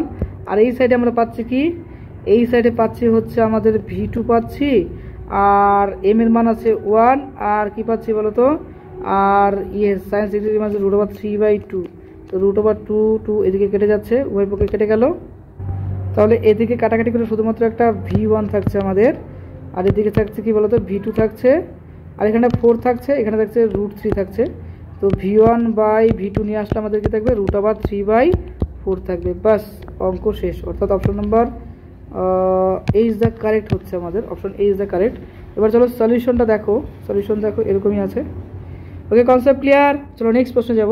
11 নম্বর, নিচের কোন বর্ণনাটি ত্রুটিপূর্ণ, প্রথমত বিস্বল্প ঘর্ষণ গুণাঙ্কের দৈর্ঘ্যের মাত্রা সমান হয়, আর কি বলছে দেখো, বলছে আবর্ত ঘর্ষণ গুণাঙ্ক বিস্বল্প ঘর্ষণ গুণাঙ্ক থেকে কম, ঘর্ষণ বল পারস্পরিক গতির বিপরীতে কাজ করে, স্থিত ঘর্ষণ গুণাঙ্কের চরম মান লম্ব প্রতিক্রিয়া সমানুপাতিক। থিওরাম বেস প্রশ্ন 2018-তে এসেছিল, এটার অ্যান্সার হবে দেখো বিস্বল্প ঘর্ষণ গুণাঙ্কের দৈর্ঘ্যের মাত্রা সমান হয়। কারণ কি বলতো এই ক্ষেত্রে আমরা যদি বলি যে মাত্রাহীন রাশি, সেটা কি ঘর্ষণ গুণাঙ্ক একটা কি হয় মাত্রাহীন রাশি হয়। তো দেখো দেখবো আমরা বিস্বল্প ঘর্ষণ গুণাঙ্কের দৈর্ঘ্যের মাত্রা সমান হয়, ঘর্ষণ গুণাঙ্ক একটি মাত্রাহীন ভৌত রাশি। চলো পরের প্রশ্ন যাচ্ছি। 13 নম্বর, অনুভূমিক রাস্তায় 150 মিটার ব্যাসার্ধের বৃত্তাকার পথে নিরাপদে বাঁক নেওয়ার জন্য কোনো গাড়ির সর্বোচ্চ বেগ কত হতে পারে। অর্থাৎ একটা রাস্তা আছে অনুভূমিক, অর্থাৎ বাঙ্কিং সিস্টেম আছে, রাস্তার বাঙ্কিং সিস্টেম যে বলছিলাম সেই বাঙ্কিং সিস্টেমের ক্ষেত্রে কী কনসেপচুয়াল সেটাই হচ্ছে কনসেপ্ট। দেখো অনুভূমিক রাস্তা, অর্থাৎ একটা রাস্তা আছে অনুভূমিক রাস্তা 150 মিটার ব্যাসার্ধের, অর্থাৎ ব্যাসার্ধ, অর্থাৎ এই ক্ষেত্রে চলো ছবি আর ড্র করলে ভালো বুঝবা। তো ধরো এরকম একটা বাঙ্কিং সিস্টেম আছে, তো এই ডিস্টেন্সটা কত বলো তো 150 মিটার। তো 150 মিটার ব্যাসার্ধের বৃত্তাকার পথে নিরাপদ বাঁক, অর্থাৎ যখন গাড়িটাকে এরকম করে আমরা ঘোরাচ্ছি কি না, তখন আমাদের খুব একটা স্পিডটাকে মেনটেন করতে হবে, বেশি স্পিড দিবে ছিটকে চলে যাবে, তাই না, বেশি স্পিড দিলে ছিটকে চলে যেতে হবে। তো সেক্ষেত্রে আমাদের কী করতে হবে, ফিজিক্সের ল ভাবতে লাগবে, তারপরে গাড়ির স্পিড করতে হবে। দেখবে বড় বড় বৃষ্টিতে দেখবে যে গাড়ির একটা স্পিড লিমিট দেওয়া থাকে, তো সেটাই বলছি কোনো গাড়ির সর্বোচ্চ বেগ কত হতে পারে সেটা আমাদের বের করতে হবে। যেখানে ফ্রিকশনাল যে ইয়েটা আছে সেটার মান কত 0.6 আছে। চলো এক্ষেত্রে আমরা লিখবো যে আমরা একটা ফর্মুলা জানি, যে ফর্মুলাটা কী ছিল, ফর্মুলা আমরা বলতে পারি যে ভি ম্যাক্স, অর্থাৎ ভ্যালোসিটির ক্ষেত্রে আমরা বাঙ্কিং সিস্টেমে সেটা কি লিখতে পারি যে √অফ, আমরা বলতে পারি যে √অফ। এক্ষেত্রে দেখো আমাদের কিছু আছে যে ব্যাসার্ধ, অর্থাৎ ব্যাসার্ধ যেটা আছে সেটা হচ্ছে ব্যাসার্ধটা কী আছে দেখো 150 আছে। তো আমাদের √অফ কী হয়, আর ইউজি বলে একটা ফর্মুলা ইউজ করতে হবে এক্ষেত্রে। আর বলতে কি রেডিয়াস, ইউ বলতে তার ভেলোসিটি বা কিছুটা ভাবতে পারো ভেলোসিটি ভাবো এই ক্ষেত্রে, বা স্পিড ভেলোসিটি, আর জি বলতে তার গ্র্যাভিটেশনাল অর্থাৎ গ্র্যাভিটি বা ত্বরণ যেটা আছে সেটা। এক্ষেত্রে আর এর মান কত আছে দেখো 150 আছে, 150 বসাও। আর ইউ এর মানটা কত বলছি, ইউ এর মানটা তো আমাদের এক্ষেত্রে নাই জানা, না ইউ না না ইউ এর মান না, কি বলি এটা হচ্ছে ফ্রিকশনাল যেটা আছে, ইউ এর মানটা ভেলোসিটি কেন বলি, ইউটা হচ্ছে তোমার হচ্ছে ঘর্ষণ গুণাঙ্ক, এই যে দেখো 0.6 আছে, তো 0.6 এখানে লিখে দেবো। আর ইউ বলতে সেই কোফিশিয়েন্টটা, ঘর্ষণ গুণাঙ্ক কোফিশিয়েন্ট যেটাকে বলে বা গুণাঙ্ক বলতে পারি। আর এখানে আর একটা পার্ট দেখো বলছে যে জি এর মান হচ্ছে কি 9.8, বাস এটা ক্যালকুলেটারে মারো যেটা হবে সেটা অ্যান্সার। দেখো অ্যাপ্রক্সিমেটলি 30 মিটার পার সেকেন্ড এরকম কিছু একটা আসবে এই ক্ষেত্রে। চলো অ্যান্সার দেখে নাও এটার, দেখো ফরমেশন দেখো। আর ইউজি ইউ বলতে কি বলতো, ইউ বলতে কিন্তু সেখানে ফিকশনাল যে কনস্ট্যান্ট সেটা বের করতে লাগবে, আর কিছু না। তো এটাকে সুন্দর করে টেনে দেবে, তো টাইপিংয়ে তো ওটা করা যায় না, যাই হোক এটা হয়ে গেল, একটু বেশি হয়ে গেল, বাস এইবার ঠিক আছে। ওকে রেডি, চলো নেক্সট অঙ্কে যাচ্ছি। নেক্সট দেখো 14 নম্বর, সমভরের দুটি কণা বৃত্তাকার পথে আবর্তন করছে। আচ্ছা বৃত্তাকার পথে আবর্তন করছে সমভরের, তার মানে এরকম একটা সেন্টার চিন্তা করে এরকম চারদিকে কোনো একটা কণা বন বন বন বন বন বন করে ঘুরছে, লাট্টুর মতো বহন বন বন বন করে ঘুরছে, তাই না? আচ্ছা ঘুরুক। পথ দুটির ব্যাসার্ধের অনুপাত 1:2। আচ্ছা দুটি কণা, কনসেপ্ট দেখো, দুটি কণা বৃত্তাকার, দেখো সমভরের দুটি কণা বৃত্তাকার পথে, মানে দুইখানা কণা আছে। আচ্ছা আর একটা কণা আমি হলুদ কালারতে ডিফাইন করি, হলুদ কালারতে দেখাই যায় না, একটা আমি এই কালারে ডিফাইন করলাম, আর একটা কণা আমি এই কালারে ডিফাইন করি, এরকম দুটো কণা আছে যেগুলো এরকম পাক খাচ্ছে, তাই না, ঘুরছে। আচ্ছা ঘুরুক, তাতে কি হলো, তো বলছে যে আবর্তন করছে দুটির ব্যাসার্ধের অনুপাত, অর্থাৎ প্রথমটার ব্যাসার্ধ যেটা আছে, ও আচ্ছা আচ্ছা আচ্ছা বুঝতে পারছি, তারপরে এটা একটা সেন্টার, এখান থেকে এরকম একটা ডিস্টেন্সে একটা পদার্থ ঘুরছে, এরকম আরেকটা ডিস্টেন্সে আরেকটা পদার্থ ঘুরছে, এটা হচ্ছে একটা এটা ডিস্টেন্স আর আরেকটা ডিস্টেন্স। আচ্ছা ক্ষেত্রে অভিকেন্দ্র বল সমান হলে ওদের বেগের অনুপাত কত হবে? অভিকেন্দ্র বল অ্যাকচুয়ালি কনসেপচুয়াল আমরা ম্যাথমেটিক্স করবো। অভিকেন্দ্র বল মানে কি, দেখো কোনো একটা পদার্থের অভিকেন্দ্র বলের মান কি হয়, mv²/r হয়, তাই কি না? এগুলো থিওরি পার্টগুলো ভালো লাগে আলোচনা করতে, থিওরি পার্ট জানলে পরে তোমার এটা হয়ে যাবে ভালো, দেখবে তুমি ভালো করতে পারবে। এই জন্য থিওরি পার্টটা পরীক্ষার আগে আমি যতটা পারছি রিভিশন করাই দিচ্ছি। প্রশ্ন আছে কিন্তু প্রশ্নের সঙ্গে সঙ্গে তোমাদের কিছু কিছু থিওরি পার্টে দেখো mv²/r, এটা হচ্ছে অভিকেন্দ্র বলের ক্ষেত্রে আমাদের হয় ফর্মুলা। তো দুটি কণার ভর সমান, যেহেতু বলছে কণা দুটির ভর সমান, তাহলে আমরা বলতে পারি যে আচ্ছা দুটি কণার ভর সমান, অর্থাৎ দুটি কণা বলছে তো ভর সমান, অর্থাৎ এম কিন্তু ইকুয়াল বলছে প্রথমটার দ্বিতীয়টার। তো দুটি কণার ক্ষেত্রে দুরকম অভিকেন্দ্র বল হবে, ঠিক? প্রথমটার ক্ষেত্রে একটা, এই পদার্থের ক্ষেত্রে একটা, এই পদার্থের ক্ষেত্রে একটা বেরোবে, ঠিক? তো তাহলে প্রথমটার ক্ষেত্রে ভর তো যেহেতু সমান বলছে, তাহলে বেগ তো আলাদা, তাহলে v1 চিন্তা করতে পারি, আর রেডিয়াসও তো আলাদা, তো রেডিয়াসও আলাদা করতে পারি, তো এটা রেডিয়াস আলাদা করতে বললাম। এবং দ্বিতীয় বস্তুর ক্ষেত্রে বলবো mv²/r², বাস। এবার কি এম ঘেঁচাং, কেন ঘেঁচাং, কারণ ইকুয়াল বলছে, প্রশ্ন বলে দিল ইকুয়াল।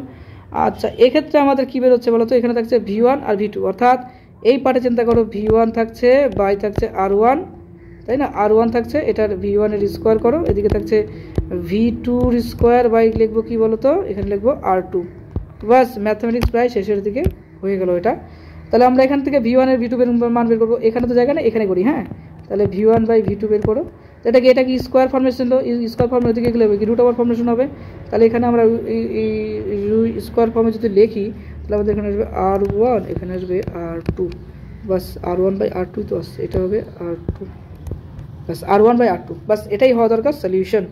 তো এইরকম সলিউশন যদি আসে, আচ্ছা আচ্ছা এখানে তো আমি তো ভাবছি যে এটা কীভাবে সম্ভব, তাহলে এখানে তো r1 r2 মান বলেই দিছে, তাই না, অর্থাৎ r1/r2, তো r1 এখানে লিখি, হ্যাঁ এই যে পার্টটা দেখো এখানে করি সলিউশন, হ্যাঁ কি বলছে যে r1/r2 বলছে, রাইট? এটার মানে কি দেখো, r1 এর মান বলছে 1, r2 এর মান বলছে 2, তাহলে কি হবে 1/√2 আসবে, তাই না? তাহলে 1/√2, তাহলে 1/√2 আমাদের অ্যান্সার হলো, বাস অপশন মিলে গেল, এই নাম্বার, বাস এটাও মিলে গেল। অপশন নাম্বার দেখো এই নাম্বার আছে 2017-তে এসেছিল। চলো এটার সলিউশন দেখে নাও। ওকে কমপ্লিট। চলো এবার নেক্সট প্রশ্ন যাচ্ছে, দেখো 15 নম্বর, যখন কোনো কণা ঘড়ির কাঁটার দিকে সমদ্রুতিতে বৃত্তাকার পথে ঘুরে তখন তার কৌণিক বেগ ধ্রুবক থাকে, এরা কৌণিক ভরবেগ ধ্রুবক থাকে না, রৈখিক ত্বরণ ধ্রুবক থাকে না, রৈখিক ভরবেগ ধ্রুবক থাকে। WBCS 2018-তে এসেছিল। এক্ষেত্রে দেখো রৈখিক ভরবেগ একটা কণা কী করছে যে ঘড়ির কাঁটার দিকে, অর্থাৎ সমদ্রুতি বলছে, দেখো যেহেতু একটা পয়েন্ট একটা ক্লু কিন্তু আমি এখানে পেলাম, প্রশ্ন ফিজিক্স এটাই প্রবলেম, ক্লু পেতে লাগবে। দেখো সমদ্রুতিতে যদি চলে তাহলে রৈখিক ভরবেগ, অর্থাৎ এই ক্ষেত্রে চিনতে পারি যে লিনিয়ার মোমেন্টাম যেটা আছে, তো সেই ক্ষেত্রে বৃত্তাকার পথে যদি বলে তাহলে লিনিয়ার মোমেন্টামের একটা ব্যাপার কিন্তু এক্ষেত্রে আছে। অর্থাৎ এই ক্ষেত্রে রৈখিক ভরবেগ ধ্রুবক থাকে, এটা ঠিক, এবং থাকে কোনো কণা সমতুলিত বৃত্তাকার পথে ঘুরলে তার কৌণিক বেগ ধ্রুবক থাকে। অর্থাৎ যেহেতু তুমি চিন্তা করো যে কণাটা এরকম বন বন বন বন বন বন বন বন করে ঘুরছে, তাই না? বন বন বন বন করে যদি ঘোরে তাহলে তার কী হবে? তার অবশ্যই আমি বলতে পারি যে তার কৌণিক যে ভরবেগটা আছে, কৌণিক বেগ অর্থাৎ তার ভেলোসিটি যেটা আছে সেই ভেলোসিটি কি একই স্পিডে থাকবে। অর্থাৎ এরকমভাবে ঘুরছে, এরকম স্পিডটা কি, অর্থাৎ তার কি অ্যাঙ্গুলার মোমেন্টাম অর্থাৎ কৌণিক অ্যাঙ্গুলার ভেলোসিটি কি বলি, অ্যাঙ্গুলার ভেলোসিটি কিন্তু ইকুয়ালি থাকছে। অর্থাৎ option A is the correct answer, constant থাকছে বা ধ্রুবক থাকছে। দেখো option A is the correct. Next 16 নম্বর, যদি এটি এক্স ইকুয়ালস টু এটি প্লাস বিটি স্কোয়ার হয়, যেখানে এক্স মিটার এবং বলছে কি যে আরেকটা কি বলছে দেখো টি ঘন্টায় প্রকাশ করা হয়, তাহলে বি এর একক কত হবে? WBJ এর কোশ্চেন 2019-এ এসেছিলো। দেখো এই অঙ্কটাও খুব সিম্পল একটা ম্যাথামেটিক্স, একদম সিম্পল আমি বলবো। দেখো একদম ইজিভাবেই করবো। দেখো এই ক্ষেত্রে সলিউশনটা চিন্তা করি। দেখো প্রথমত এক্স এর মাত্রা যদি আমরা বের করি তাহলে আমরা প্রথমত এক্স এর মাত্রা বের করতে পারি কীরকম? বিটি স্কোয়ার, রাইট? এবার দেখো আমাদের এখানে বি এর একক বলছে, বি এর একক কত সেটা আমাদের বের করতে হবে, তাই না? বি এর একক কত সেটা বের করতে হবে। তো আমরা বি বলতে কি বুঝবো? এই ক্ষেত্রে বি বলতে বুঝবো এক্স বাই টি স্কোয়ার পাবো, তাই কিনা? X by T square. এবার গল্পটা যেই প্রশ্ন তো ঘুরিয়ে দেবে আমি জানি, অতটা ইজি না। এখানে কনসেপ্ট বা ক্লু ভাবতে হবে। দেখো এক্স মানে কি ভালো, ও আচ্ছা, এক্স মানে হচ্ছে মিটার, অর্থাৎ এক্সের জায়গায় আমরা বসাবো এম, আর টি আছে ঘন্টায়, অর্থাৎ টি এর জায়গায় বসাবো এইচ। এখানে টি স্কোয়ার মানে এইচ স্কোয়ার, অর্থাৎ আমরা বলতে পারি এম বাই এইচ স্কোয়ার। এই তো থার্ড ব্র্যাকেট ক্লোজ দাও, বাস অ্যান্সার হয়ে গেল।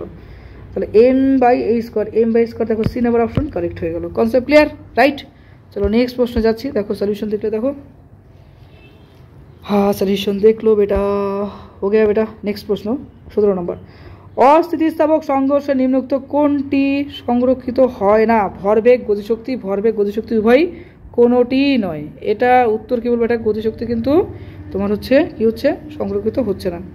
অস্থিতিস্থাপক ইলাস্টিসিটি যেটা আছে, অস্থিতিস্থাপক সংঘর্ষের ক্ষেত্রে কি হচ্ছে? গতিশক্তি সংরক্ষিত হচ্ছে না। কোনটি সংরক্ষিত? অস্থিতিস্থাপক সংঘর্ষের ক্ষেত্রে। এই ক্ষেত্রে যেহেতু ইলাস্টিসিটি অর্থাৎ স্থিতিস্থাপক না, তো এই ক্ষেত্রে আমরা গতিশক্তিটাকে আমরা বলতে পারি কীরকম? সেটা সংরক্ষিত থাকবে না। চলো নেক্সট প্রশ্ন যাচ্ছি 18 নম্বর, সরল রেখায় চলমান সমভরে দুটি বস্তুর মধ্যে পূর্ণ স্থিতিস্থাপক সংঘাত হলে বস্তু দুটি কী হবে? স্থির অবস্থায় থাকবে, না পরস্পরের সঙ্গে আটকে যাবে, না কি বলছে যে একই বেগে বিপরীত দিকে চলতে শুরু করবে, না বেগ বিনিময় করবে? একটু আগে এরকম একটা প্রবলেম সলভ করলাম। দেখো এই ধরো আবার সেই চার্জারের গল্পটাই আসি। দেখো এরকম দুটো কণা আছে, যখন এরকম ধাক্কা খেয়ে চলে গেল তাহলে কি হবে? এই পদার্থটা এরকম ধাক্কা খেয়ে এদিকে চলে গেল, এটা ধাক্কা খেয়ে এদিকে চলে গেল। অর্থাৎ আলটিমেটলি বলতে পারি যে এর বেগটা কিন্তু এর মাধ্যমে বিনিময় হচ্ছে, তাই কি না? এর মাধ্যমে এই দুটো বেগ কিন্তু আলটিমেটলি বিনিময় হচ্ছে। অর্থাৎ এই ক্ষেত্রে কণা দুটো এরকম ধাক্কা খেলো, এরকম চলে গেল, তাই না? এরকম চলে যাচ্ছে। অর্থাৎ এক্ষেত্রে কণার আমরা একমাত্র অপশন বলতে পারি যে D number is the correct. 2018-তে এসেছিল, one of the most important theory base প্রশ্ন, অবশ্যই করে রাখবে। চলো নেক্সট প্রশ্ন আসছি, বেগ বিনিময় করবে। বলছে যে 19 নম্বরে, দেখো এটাও 2016-তে এসছে, যথেষ্ট ইম্পর্টেন্ট একটা প্রশ্ন আর খুবই যে একটা ম্যাথামেটিক্স। বলছে যে ওয়ান জুল কনসেপচুয়াল প্রশ্ন 2016-তে এসেছিল। 1 জুল ইকুয়ালস টু কোন অপশনটা রাইট হবে? তো 1 জুল মানে কি জানো? জুল মানে জুল কার একক? অবশ্যই ওয়ার্কের না, কৃতকার্য, অবশ্যই কৃতকার্য। তো কৃতকার্য অর্থাৎ কৃতকার্য বলতে ডাব্লু, তাই না? ডাব্লুর একক আমরা বলতে পারি কৃতকার্য অর্থাৎ ডাব্লু। এবার ডাব্লু অর্থাৎ ওয়ার্ক মানে কি? আমরা জানি যে ফোর্স মাল্টিপল সাইন অফ কি বলতে পারি? তার ডিসপ্লেসমেন্ট অর্থাৎ সরণ বলতে পারি, এস লিখতে পারি, অর্থাৎ তাই না? অর্থাৎ সরণ ইন্টু বলতে পারি কীরকম তার কী বলবো যে প্রযুক্ত বল, অর্থাৎ বল ইন্টু তার সরণ, সেটাই কিন্তু তার ডাব্লু আমরা কম্পেয়ার করতে পারি। অর্থাৎ কোনো বস্তুর কৃতকার্য আমরা কি লিখতে পারি? কৃতকার্য ইকুয়ালস টু লিখবো হচ্ছে বল ইন্টু সরণ। Concept clear? এবার বলের একক কি আমাকে বলো? বলের একক হচ্ছে নিউটন। সরণের একক কি? সরণের একক হচ্ছে মিটার। তাহলে এনএম পাবো। তো এনএম কোথায় আছে চিন্তা করো, এনএম আছে সি নাম্বার অপশনে। তো C number is the right. Conceptual mathematics conceptual প্রশ্ন হয়ে গেল কমপ্লিট। দেখো তাই আছে অ্যান্সারে, দেখে নাও, একদম সিম্পল সলিউশন, তাই তো? পরীক্ষা প্রশ্নগুলো ভালো করে প্র্যাকটিস করো, ফিজিক্স ভালো করে বুঝো, কনসেপচুয়াল বুঝো, দেখবে ফিজিক্স যেমন হবে। বুঝতে পারছো? ফিজিক্স তো সোজা, ভালো করে বোঝো, দেখো সব ঠিক পারবে। অত চিন্তা করার কি আছে, পরীক্ষায় অত চিন্তা করছো কেন, সব ভালো হবে, মন দিয়ে পড়ো। দেখো 20 নম্বর, কৌণিক ভরবেগের মাত্রা হলো, কৌণিক ভরবেগের মাত্রা। তোমাদের বইতে তো এক গাদা মাত্রা আছে, সব মাত্রাগুলো দেখে যাও, মাত্রা কিন্তু পরীক্ষায় আসে, ঠিক আছে। দেখবা নিটে দেখবা পৃষ্ঠটানের মাত্রা একবার এসেছিলো, তো অবশ্যই মাত্রাগুলো দেখে যাও। তো এই ক্ষেত্রে দেখো অপশন নম্বর সি হবে রাইট, কৌণিক ভরবেগের মাত্রা। দেখো অ্যান্সার দেখো m1 L2 t-2। তো এল এর মাত্রা হচ্ছে কি বলো, আই এর মাত্রা, ওই যে যার বলি না মুভমেন্ট অফ ইনার্শিয়া বলি যে, আর সঙ্গে যার সঙ্গে ওমেগার মাত্রা। তো m1 L2 t-1, বাস এটা হয়ে গেল। আর দেখো আমি যেটা বলছি যে মাত্রা বিষয়ে কিছুটা পড়ে রেখো বাড়িতে, হ্যাঁ ভালো করে। দেখো তোমাদের মাত্রা যেগুলো আছে, যেরকম পৃষ্ঠটানের মাত্রা একবার বলে দিই, যেহেতু পরীক্ষা চলে আসে। দেখো mt-2 হয় পৃষ্ঠটানের মাত্রা। তারপরে যেরকম ধরো ক্ষমতার মাত্রা দেখে রাখবা যে ml2t-3। তারপরে কার্য বা শক্তির মাত্রা কী হয়, ml2t-2। তারপরে যেরকম ধরো চাপের মাত্রা কী হয়, প্রেশার মানে হচ্ছে বল বাই ক্ষেত্রফল, বলের মাত্রা বাই ক্ষেত্রফলের মাত্রা, অর্থাৎ ml1t-2। তারপরে বলের মাত্রা mlt-2, বুঝতে পারছো তো। এই মাত্রাগুলো একটু ভালো করে দেখে রেখো পরীক্ষার জন্য। সান্দ্রতাঙ্ক অর্থাৎ ভিসকোসিটির মাত্রাটাও important, ml inverse t-1। Concept clear? আচ্ছা চলো দেখো নেক্সট আরও কিছু প্রশ্নতে যাচ্ছি আমি। 21 নম্বর, প্রাথমিকভাবে স্থির একটি বস্তু 2m এবং 3m ভরে দুটি বস্তুখণ্ডকে ভেঙে যায় এবং ওদের মিলিত শক্তি E। 2m ভরের বস্তুখণ্ডের গতিশক্তি হবে কি, আমাদের সেটা বের করতে হবে। নিট 2017-তে এসছিল, এবার নিট 2017-তে এসছিল। দেখো এখানে অপশন আছে, কি আছে দেখো, 2e/5, e/2 এবং আছে e/5, 3e/5। ওকে চলো দেখি এটা সলভ করতে লাগবে। এখানে ভরবেগের ব্যাপারে কিছু একটা ক্লু খুঁজতে হবে। দেখো প্রাথমিকভাবে কীভাবে প্রশ্ন সলভ করবে তার ক্লুটা খোঁজো। দেখো এখানে কোথায় আমরা ক্লু পেতে পারি, লক্ষ্য করো। এখানে কি বলছে যে প্রাথমিকভাবে স্থির একটি বস্তু 2m, তাই তো বলছে কি যে 2m এবং 3m ভরের দুটি বস্তুখণ্ড ভেঙে যায়। আচ্ছা তার মানে এক্ষেত্রে কোয়ালিশন আমরা চিন্তা করতে পারি। চিন্তা করো একটা পদার্থ এরকম ছিল, এটা দুটো টুকরো ভেঙে গেলো, এরকম একটা বস্তু ভেঙে গেলো। একটা হচ্ছে 2m, একটা হচ্ছে কি 3m গেল। Concept clear? আচ্ছা 3m দুটো টুকরা ভেঙে গেল। আচ্ছা ভেঙে যাক, দুটি বস্তুখণ্ড ভেঙে যায় এবং ওদের মিলিত গতিশক্তি বলছে যে ই। আচ্ছা এই দুটোর যে মিলিত শক্তি সেটা হচ্ছে ই হবে। আচ্ছা হলো 2m ভরের বস্তুখণ্ডের গতিশক্তি কত সেটা আমাদের নির্ণয় করতে হবে। ও আচ্ছা এক্ষেত্রে বের করতে হবে। দেখো ভরবেগের সংরক্ষণ সূত্র থেকে আমরা কি জানি যে প্রথমত যে কোনো একটা পদার্থের ভরবেগ যা থাকবে, অর্থাৎ প্রথমত যদি থাকে p1 যদি আমরা ধরে নিই, সেটা কী হবে, সমান সমান p2 দ্বারা আমরা প্রমাণ করতে পারি, অর্থাৎ p1 p2 সমান হয়। তো সেটাই আমরা লিখবো। আবার তুমি চিন্তা করো, একটু আগেই আমরা একটা প্রথম প্রশ্নটাতে সলভ করে আসলাম যে p1 ইকুয়ালস আমরা কী বলতে পারি যে p1, অর্থাৎ এক্ষেত্রে ই আকার অর্থাৎ গতিশক্তির আকারে যদি আমরা এটা লিখি, অর্থাৎ ই ইকুয়ালস আমরা লিখতে পারি কীরকম, লিখতে পারি হচ্ছে কি p² বাই লিখতে পারি কীরকম, লিখতে পারি হচ্ছে 2m। একটা দেখো প্রথম প্রশ্নটাই, আজকে স্টার্টিং প্রশ্নটা এটা ছিল, এটা কিন্তু যথেষ্ট গুরুত্বপূর্ণ একটা ফর্মুলা। দেখো p² বাই 2m, এটা হচ্ছে E1 এর ক্ষেত্রে পাচ্ছি, অর্থাৎ এটাই হচ্ছে গতিশক্তি, তাই না। তো ই দিয়ে আমরা পাবো p² বাই 2m পাবো, বাস বাকিটা আমরা কী করবো, E1 বাই E2 করবো আর মানগুলো বসাবো। মানগুলো বসার পরেও দেখবা এর একটা মান পেয়ে যাবো। চলো সলিউশন দেখো। তো ভরবেগের সংরক্ষণ সূত্র থেকে পাচ্ছি p1 ইকুয়ালস টু p2, আর এখানে দেখো ই পাচ্ছি p² বাই 2m। তো E1 by E2 equals to m2 by m1, 3m by 2m, কাটাকাটি করলে 3/2। দেখো আমাদের পাচ্ছি E1 by E2, E1 by E1, বাস কাটাকাটি করো এখান থেকে, মান বেড়ে যাচ্ছে E1 ইকুয়ালস টু 3/5। দেখো তারপরে দেখো 22 নম্বর প্রশ্ন আছে, নিম্ন প্রদত্ত মাত্রাগুলির মধ্যে বিভব প্রবাহের মাত্রা কোনটি হবে সেটা আমাদের নির্ণয় করতে হবে। তো বিভব প্রবাহের মাত্রা কী হবে, ml2 t-3 t-1 i-1, অর্থাৎ প্রবাহ মাত্রাকে আই দ্বারা প্রকাশ করা হয়। তারপর দেখো 23 নম্বর, সার্বজনীন মহাকর্ষ ধ্রুবক জি এর মাত্রাটি হলো। অ্যাকচুয়ালি প্রচুর প্রশ্ন রয়েছে, তো এই টোটাল প্রশ্ন যদি টোটাল এক্সপ্লেন করে যাই কয়েক ঘন্টা ভিডিও শেষ হবে না। তো যেহেতু পরীক্ষার টাইম, চলো কিছু শর্টকাটে আমরা সলিউশনগুলো দেখে নিই, আর তুমি অবশ্যই ভালো করে প্র্যাকটিস করবে এগুলো, হ্যাঁ। তো তোমাদের পরীক্ষা হোক, সেকেন্ড ইউনিট টেস্টের জন্য বলবে প্রত্যেকটা চ্যাপ্টার ডিটেলস অ্যানালাইজ করে বোঝানো হবে। দেখো এই ক্ষেত্রে সার্বজনীন মহাকর্ষ ধ্রুবক জি এর মাত্রাটি হলো আমরা কি জানি, এটা হচ্ছে কি m ইনভার্স হয় L3 অর্থাৎ L3 t-2, আর সলিউশনে জি এর মান কী পাবো, f² অর্থাৎ f বলতে তার ফোর্স, আর বলতে তার distance, divide by m1 m2। বুঝতে পারছো তো। দেখো এই ক্ষেত্রে মহাকর্ষীয় সূত্রতে কী বলা হয়, 3 পার্টটা দেখো একবার। অর্থাৎ এই একটা পদার্থ, এটার ভর হচ্ছে m1, এটার ভর হচ্ছে কি m2, এদের মধ্যে ডিস্টেন্সটা যদি r হয়, তাহলে এদের মধ্যে যে ফোর্সটা কাজ করবে সেই ফোর্সটা কী হবে বলো তো, m1 m2 ডিভাইডেড বাই লিখবো হচ্ছে r²। আর এই যেহেতু ইকুয়াল দিলাম, ইকুয়ালের জন্য এখানে একটা জি আনবো। এই জিটাই হচ্ছে কি বলতো, গ্র্যাভিটেশনাল কনস্ট্যান্ট। অর্থাৎ জি এর মানটা, অর্থাৎ জি এর এককটা যদি আমরা বের করতে যাই, তাহলে আমাদের এফ কী আসবে বলতো, r² F into r² by M1 M2 এইভাবে মাত্রা নির্ণয় করবা, প্রত্যেকটা মাত্রা সোজা মনে দেবে। তো বলের মাত্রা আমরা কি জানি, বলের মাত্রা জানি হচ্ছে ml t-2, দেখো ml t-2 লেখা হয়েছে। তারপরে দেখো r স্কোয়ার, মানে দৈর্ঘ্যের মাত্রা, দৈর্ঘ্যের স্কোয়ার আছে তাহলে l স্কোয়ার লিখবো, আর নিচে কয়টা m আছে, দুটো m, তার জন্য দুটো m স্কোয়ার, অর্থাৎ m স্কোয়ার বসে দিলাম, কাটাকাটি করো, m inverse l cube t-2 চলে আসবে। Concept clear? চলো নেক্সট প্রশ্নে বলছে কি দেখো 6.025 সংখ্যাটিতে সার্থক অঙ্ক কত? WBCS 2016 এসেছিল, one of the most important. এই ক্ষেত্রে সংখ্যাটি কত হবে দেখো, এক্ষেত্রে কাউন্টিং করতে লাগবে ভালো করে। কোনো দেখো দেখো এটা গুরুত্বপূর্ণ, এটা গুরুত্বপূর্ণ, অর্থাৎ এখানে 5টা সংখ্যাই গুরুত্বপূর্ণ, তার জন্য সংখ্যা হবে 5, বা শেষ। চলো নেক্সট প্রশ্ন, বলের ঘাত ইম্পালস, যেটাকে বলে ইম্পালস হয় একটা, ইম্পালসিভ হয় একটা, দু রকমের হয়। বলের ঘাত হয় একটা জিনিস, ঘাত বল হয় আলাদা, কনফিউশনে পড়বা না।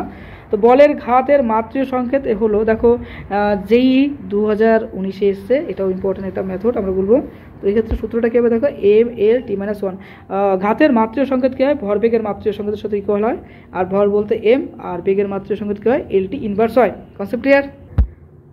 আমি বললাম না যে মাত্রাগুলো তোমাদের পরীক্ষার জন্য যথেষ্ট ইম্পর্টেন্ট, তার জন্য বলবো সবগুলো মাত্রা একটু ভালো করে দেখে যেও, মাত্রা থেকে কমন আসার চান্স অনেক বেশি।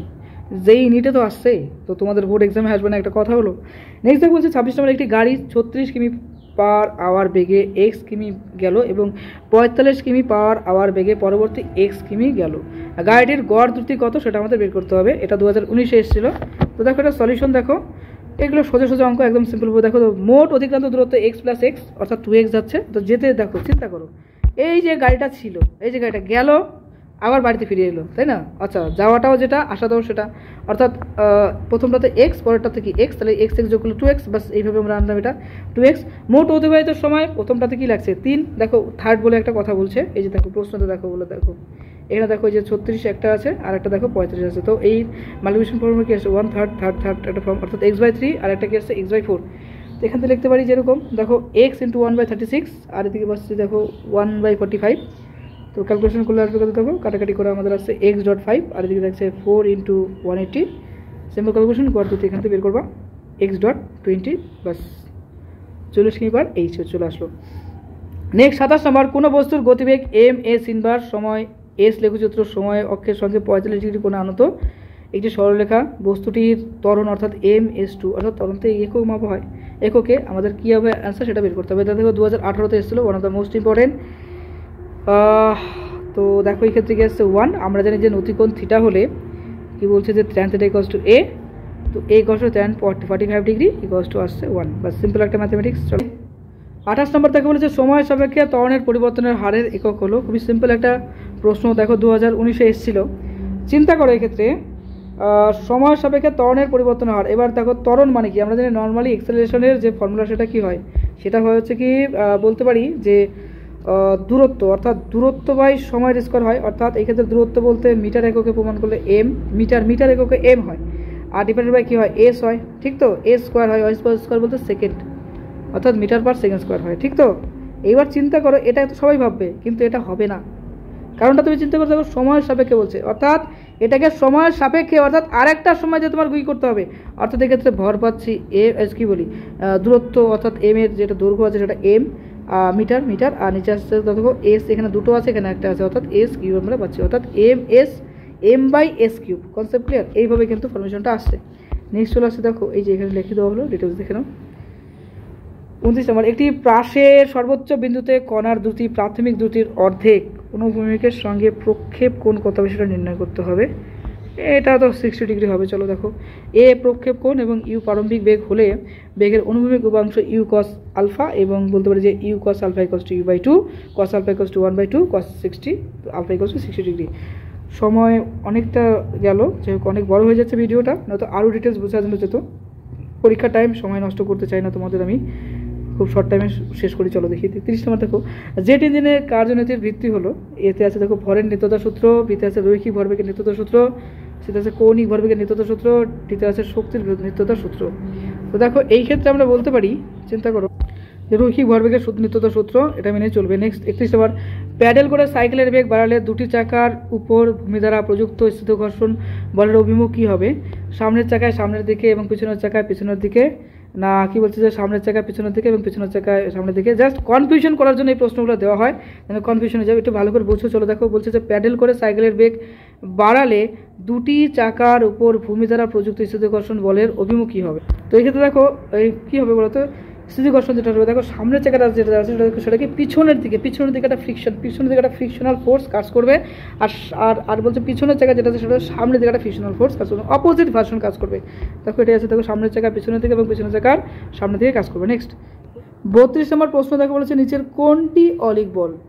অপকেন্দ্র বল, ঘর্ষণ বল, মহাকর্ষ বল, অভিকেন্দ্র বল। দেখো অলিক বল হচ্ছে অপকেন্দ্র বল, অপকেন্দ্র বলকে অলিক বল বলা হয়। Concept clear? A number option দেখো রাইট হবে। এরপরে দেখো 33 নম্বর, সংঘাত গুণাঙ্ক শূন্য হলে দুটি বস্তুর মধ্যে সংঘাতের পর কি ঘটবে? দেখো এটা 2016-তে এসেছিল, এটা থিওরি বেস প্রশ্ন। দেখো বস্তু দুটো পরস্পরের সঙ্গে আটকে যাবে। 34 নম্বর প্রশ্ন, এম ভরের একটি গতিশীল বস্তু 4m ভর বিশিষ্ট স্থির বস্তুকে আঘাত করে, আঘাতের ফলে হালকা বস্তুটি স্থির অবস্থায় আসে। যদি হালকা বস্তুটির প্রাথমিক গতিবেগ v হয় তবে সেটির সংঘর্ষ গুণাঙ্ক অর্থাৎ কোফিশিয়েন্ট অফ রেস্টিউশনের এর মান কত হবে সেটা আমাদের বের করতে হবে। দেখো এক্ষেত্রে অ্যান্সারটা 2018-তে এসেছিলো, ইম্পর্টেন্ট প্রশ্ন। তো 0.25 হবে। ভরবেগের সংক্রমণ সূত্র অনুসারে আমরা বলতে পারি যে m1v1 প্লাস m2u2, সেটা কি হবে সংঘর্ষের পর যেটা বেগ পাবে সেটা কি হয় v1 v2 হয়, তাই না? তাহলে m1v1 প্লাস m2 v2 হবে। তো প্রথম ক্ষেত্রে দেখো এটা কি হচ্ছে, এটা স্থির অবস্থায় বলছে যেহেতু, তাহলে প্রথমটার ক্ষেত্রে দেখো mv হলো আর প্লাস হলো কি 0, আর কি হলো দেখো 0 প্লাস mv2 হলো, সেটা কি হচ্ছে দেখো v2 ইকুয়ালস টু v/4, অর্থাৎ সংঘর্ষ গুণাঙ্ক e ইকুয়ালস টু কি হবে v/4, আর এদিকে নিচে তো v আসবে, কাটাকাটি করে কি আসবে দেখো 1/4, এটা ক্যালকুলেশন প্লাস 0.25 আসবে। এরপর দেখো 35 নম্বর প্রশ্ন, একটি বস্তু কণা স্থির কৌণিক বেগ নিয়ে ঘুরছে, ঘূর্ণনকালে নিম্নলিখিতগুলির মধ্যে কোনটি সঠিক হবে? ভরবেগ ধ্রুবক হবে, না শক্তি সংরক্ষিত, না শক্তি ভরবেগ উভয়ই ধ্রুবক থাকবে, না কোনোটিই নয়? অ্যাকচুয়ালি সঠিক উত্তরটি হবে দেখো বি নাম্বার, শক্তি সংরক্ষিত থাকবে। ওকে, আমাদের এই সেটটি কমপ্লিট হলো। মন দিয়ে পড়াশোনা করো। এই চ্যানেলে নতুন হলে অবশ্যই সাবস্ক্রাইব করে দিও। এরপর আরও অনেকগুলো সেট আসবে। তোমাদের পরীক্ষা অনেক অনেক ভালো হোক। পরীক্ষার জন্য তোমাকে জানাই বেস্ট অফ লাক।